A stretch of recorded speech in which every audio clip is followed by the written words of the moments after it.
সবাইকে জয় যিশু। একটিবার গডস লিভিং ওয়ার্ডের তরফ থেকে আপনাদের প্রত্যেককে ধন্যবাদ জানাই। আজকে এই সুন্দর ভিডিও নিয়ে আপনাদের সামনে উপস্থিত হয়েছি। আজকে ভিডিওটি হলো যে উপবাসের উপকারিতা কী। আমরা সবাই উপবাস করি, আর এখন লেন্থ পিরিয়ড চলছে, অর্থাৎ অনেক মানুষ অনেকভাবে তারা উপবাস করছে। অ্যাকচুয়ালি উপবাস করার অর্থ হলো যে ঈশ্বরের নিকটবর্তী হওয়া। আর আমরা যখন উপবাস করি, যখন আমরা প্রার্থনা করি, তখন আমরা কী করি? ঈশ্বরের নিকটবর্তী হয়ে সেই প্রার্থনাগুলো করি। আর উপকারিতা হলো যে আমাদের জীবনে শারীরিকভাবে একটা জিনিস আছে, শরীর বলে একটা জিনিস আছে। এই ফাস্টিং থাকাও কিন্তু আমাদের শরীরে যথেষ্ট জরুরি। তাতে কিন্তু আমাদের জীবনে আমাদের শরীর কিন্তু ভালো থাকে। এই একটা উপকারিতা। আর একটা উপকারিতা হলো যে ঈশ্বরের সঙ্গে সুন্দর একটা সম্পর্ক তৈরি করা, যা অন্য সময় আমরা পারি না।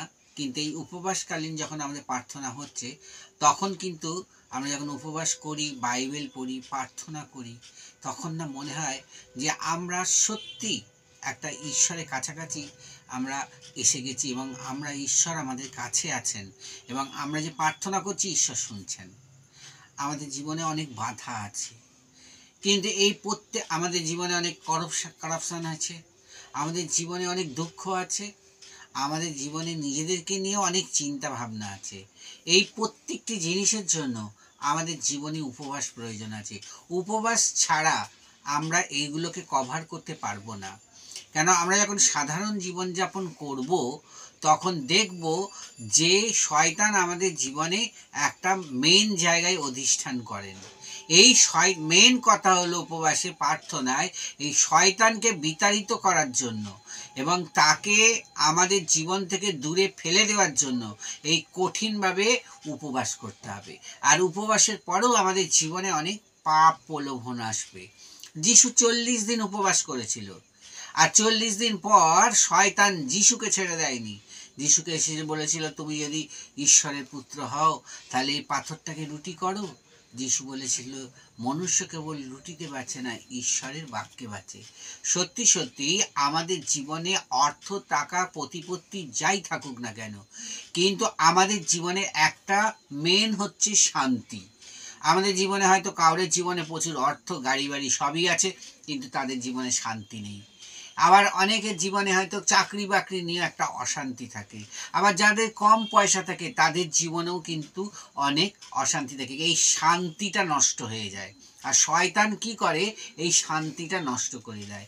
এই শান্তির জন্য মেন আমাদের জীবনে দরকার একটা উপবাস, যার মধ্যে দিয়ে ঈশ্বরের সঙ্গে আমাদের একটা সন্ধি তৈরি হয় যে ঈশ্বর, আমি এই উপবাসটা করলাম, আজ আমার জীবনের এই শান্তি নেই, তুমি আমাকে শান্তি দাও যাতে আমি তোমার পথে থাকতে পারি।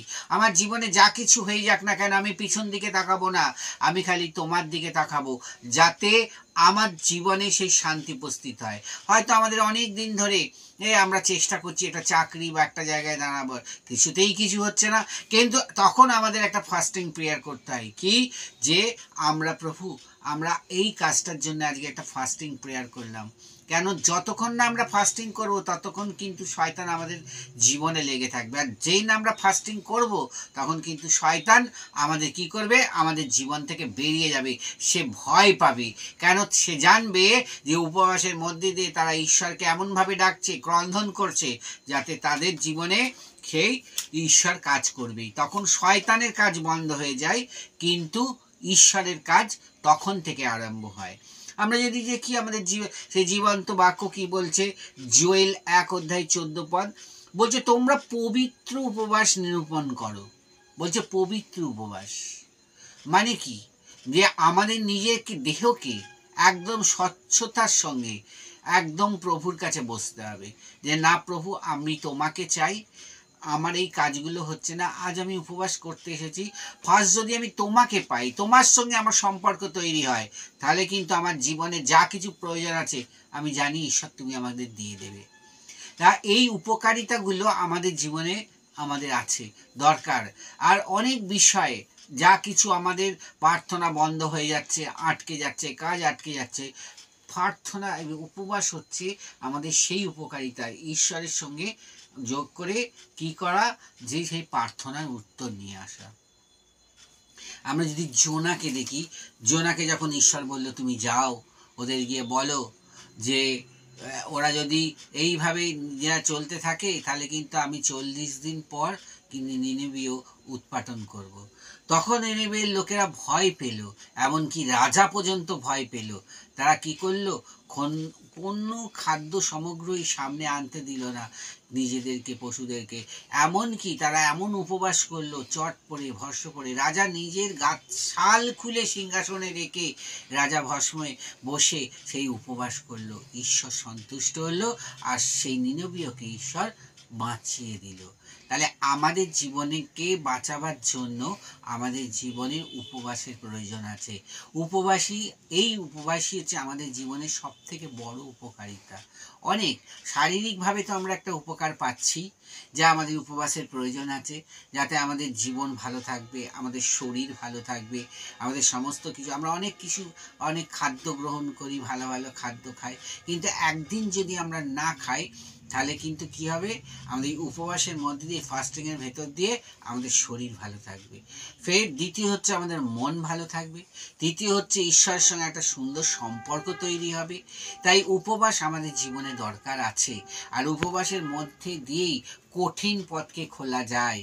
কেননা আমরা জানি প্রভু যীশু পান্তরে সেই 40 দিনের উপবাসের পর তিনি তো কী করতে উপবাস করেছিলেন, তিনি তো ঈশ্বরের পুত্র ছিলেন। যদিও তিনি মানবরূপে পৃথিবীতে নেমে এসেছিলেন, তিনি ওই উপবাসের মধ্যে দিয়ে একটা শক্তি সঞ্চয় করেছিলেন। ঈশ্বর তার পিতার সঙ্গে তার একটা সুন্দর সম্পর্ক তৈরি করছিলেন, যাতে তিনি আরও শক্তি সঞ্চয় করে যার পিতা তাকে যা কাজ দিয়েছে সে যেন সম্পূর্ণ করতে পারে। আজকে আমরাও ঈশ্বরের কাজ তখনই সম্পূর্ণ করতে পারবো আমাদের জীবনে উপবাসের প্রয়োজন আছে। আর যদি উপবাস আমরা করি তাহলে কিন্তু আমাদের জীবনে অনেক ফল আসবে আর আমরা তখন উপকার পাবো। এটাই হলো আমাদের জীবনে উপবাসের মেন উপকারিতা। উপবাস কিভাবে করবেন সেটা আপনাদের ব্যাপার, তবে উপবাস কতক্ষণ করবেন সেটা আপনাদের ব্যাপার, কিন্তু কি মন নিয়ে আপনি উপবাস করবেন সেটা কিন্তু আমাদের দেখতে হবে। উপবাসকালীন প্রার্থনায় ঈশ্বরের সঙ্গে কিন্তু একান্তভাবে আপনাকে বসতে হবে, সেই সময়টুকুনি ঈশ্বরকে আপনাকে দিতে হবে। তাহলে আপনারা বলবেন যে আমরা কি সারাদিন উপবাস করে? হ্যাঁ, কাজ করবেন, কিন্তু ঈশ্বরকে টাইম দিতে হবে। সেই উপবাস করলে ঈশ্বরকে টাইম দিতে হবে, ঈশ্বরের কাছে বসতে হবে, প্রার্থনা করতে হবে, তার বাক্য পড়তে হবে এবং ঈশ্বর কি বলছেন সেটা জানতে হবে। আর আমাদের যত কঠিন সমস্যাই থাকুক না কেন, উপবাসের মধ্যে দিয়ে এই কঠিন সমস্যা দূরীভূত হবে, আমরা প্রত্যেকটি প্রার্থনার উত্তর পাব। আসুন আমরা প্রার্থনা করি। মঙ্গলময় ঈশ্বর, আর একটিবার তোমাকে ধন্যবাদ দিই যে প্রভু এই উপবাসের মধ্যে দিয়ে আমাদের জীবনে অনেক আমরা উপকার পাই প্রভু, অনেক উপকারিতা আছে। এক তো আমাদের তোমার সঙ্গে একটা সুন্দর সম্পর্ক তৈরি হয়, এক তো প্রভু আমাদের আটকে থাকা সমস্ত কাজ প্রভু যা কিছু তাই উপবাসের মধ্যে দিয়ে তা প্রভু আমাদের রাস্তা খুলে দেয়। অনেক সময় প্রভু আমাদের অনেক অজানা জীবনে আমরা অনেক কিছু পাই না প্রভু, আমরা যখন উপবাস করি তখন কিন্তু আমরা অনেক কিছু জানতে পারি আর তুমি আমাদের সঙ্গে কথা বলো। আমরা শারীরিকভাবেও প্রভু উপবাস করলে, ফাস্টিং করলেও আমরা কিন্তু উপকার পাই, আমাদের শরীরের দিক থেকেও আমাদের দেহ মন আত্মাকে সুন্দর থাকে প্রভু। তাই এই সময় তোমার এই প্রত্যেকটি সন্তানকে তুমি আশীর্বাদ করো। আমরা কতক্ষণ উপবাস করবো এটা বড় কথা নয়, কিন্তু কি মন নিয়ে উপবাস করব, কিভাবে আমাদেরকে পবিত্র হয়ে উপবাস করতে হবে এইটা খালি আমাদের জানতে হবে। উপবাসকালীন প্রার্থনায় আমাদের মেন যে প্রভু আমাদেরকে, মানুষকে ক্ষমা করে আমাদের মনের ভেতর থেকে সমস্ত খারাপ জিনিসকে বার করে দিয়ে একদম শূন্য হয়ে আমরা ঈশ্বরের কাছে বসবো, যাতে উপবাসের মধ্যে দিয়ে ঈশ্বর আমাদের জীবনকে পূর্ণতা দিতে পারে। এমন আশীর্বাদ দাও প্রভু। আজকে এই পৃথিবীর মুখে অনেক অসুবিধা আছে প্রভু, তাই যদি আমরা যদি উপবাস করে তোমার কাছে প্রার্থনা করি, তুমি আমাদের এই প্রত্যেকটি এই প্রার্থনা শুনবে আর গ্রহণ করবে, আর প্রত্যেকটি প্রার্থনার উত্তরও তুমি দেবে। তুমি দয়াময় ঈশ্বর প্রভু, তুমি দয়া করে অনুগ্রহ করো। এই প্রার্থনা যিশু নামে চাই, আমেন। ভিডিওটা ভালো লাগলে আপনারা অবশ্যই আমাকে শেয়ার, কমেন্ট, লাইক করবেন আর সাবস্ক্রাইব করবেন। আমার ডিসক্রিপশন নাম্বার আমাদের মোবাইল নাম্বার দিয়ে আছে, আপনি আমাকে কল করতে পারেন। হ্যাঁ, গড ব্লেস ইউ অল।